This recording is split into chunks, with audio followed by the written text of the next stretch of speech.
आइए मेरे साथ और हम आपको घुमाते हैं कुछ प्राकृतिक स्थल पर। और प्राकृतिक स्थलों पर जाने से मन चिंता मुक्त होता है और टेंशन फ्री हम लोग होते हैं और इनसे हैप्पीनेस प्रदान होती है, गुड टाइम पासिंग और एक न्यू थिंग्स हम लोगों के मन में आ जाती हैं।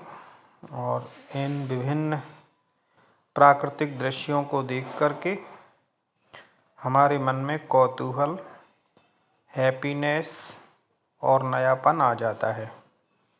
इसी उद्देश्य से हम निकले थे और मैं आज राजस्थान की सरजमी पर पहली बार अपने कदम रखते हुए, इसके पहले मैं राजस्थान नहीं आया था और एक्चुअली मैं मथुरा आया था और मथुरा से महज 34 किलोमीटर दक्षिण की ओर भरतपुर जिला राजस्थान का पड़ता है।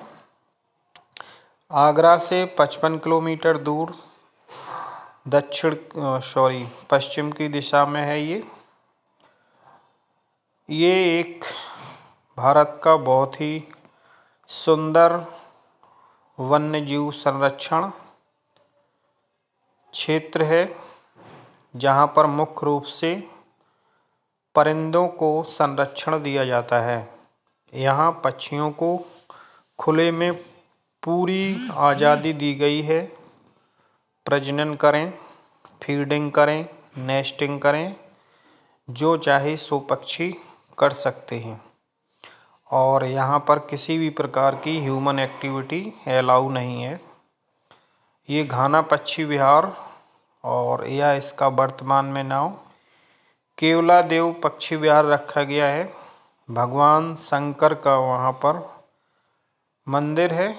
केवलादेव मीन्स शिव और उसी के नाम पर इसका नाम केवलादेव रखा गया है।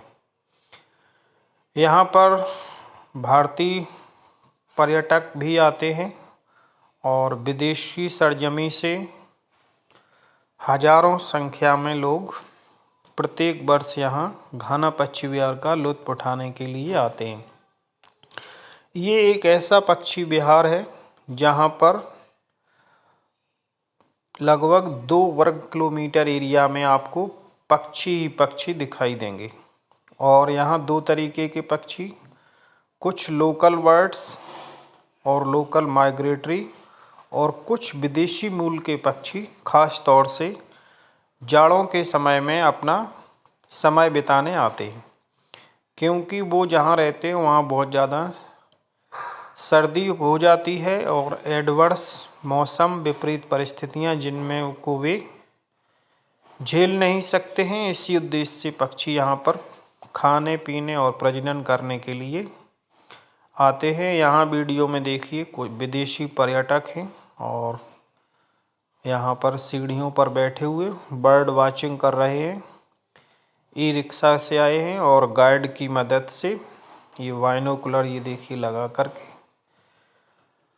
पक्षियों की वाचिंग करते हुए और फोटोग्राफी करते हुए। ये ऊपर आप देख रहे हैं काले रंग के जो पक्षी जल कौआ है। जिन पौधों पर ये बैठे हैं उनमें सघन पत्तियां और शाखाएं नहीं हैं और इसलिए उन पर इनको बैठना और नेस्टिंग करना और फिर वहाँ से फ्लाइट लेना आसान होता है। ये रोड है बीच का, यहाँ से आप बाइक से और साइकिल से, ई रिक्शा से, तांगा से पार्क का विजिट कर सकते हैं। अगर बहुत अच्छे से पार्क को देखना है तो 3 या 4 दिन का समय लेकर के आएँ और यहाँ पर रुकें। मॉर्निंग में, इवनिंग में, दोपहर में पक्षियों का दृश्य देखें। फीडिंग एक्टिविटी खास तौर से स्नेक जो बर्ड होती है वो किस तरीके से डाइविंग करके मछली पकड़ के आती है और फिर वो मछली ऊपर लेकर के आएगी, फिर उसको ऐसे ही निगल जाती है। कॉर्मोरेंट की आप विंग ड्राइंग देखें, सन बेस्किंग में करते हैं वो पानी में लगातार रहने के कारण उनके पंख भीग जाते हैं, तो उनको वो पंख फैलाकर सुखाते हैं। अगर नेस्टिंग की हम यहाँ बात करें तो यहाँ पर पेंटेड स्टॉर्क के खास तौर से इन पौधों के ऊपर घोंसले हैं, उनके हैचलिंग्स हैं, सब एडल्ट्स हैं।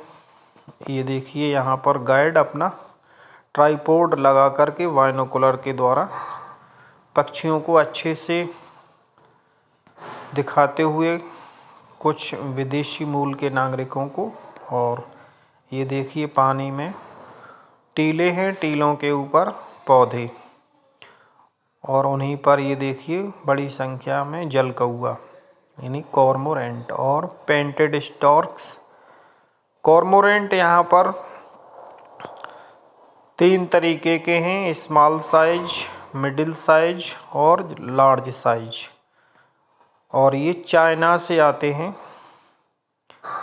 घाना पक्षी विहार अंग्रेजी शासन में और राजा महाराजाओं के समय, भरतपुर के राजा सूरजमल के समय ये एक शिकार का स्थल हुआ करता था। यहाँ पर डक्स का शिकार करते थे, लेकिन आज़ादी के बाद यहाँ पर शिकार करना मना कर दिया गया और मेहमान और स्वदेशी पक्षियों की शरण स्थली घोषित कर दी गई, और सरकार के तमाम प्रयास भी किए गए। यहाँ पर ये देखिए बहुत खूबसूरत कॉर्मोरेंट्स और पेंटेड स्टॉर्क की को नेस्टिंग और को सिटिंग।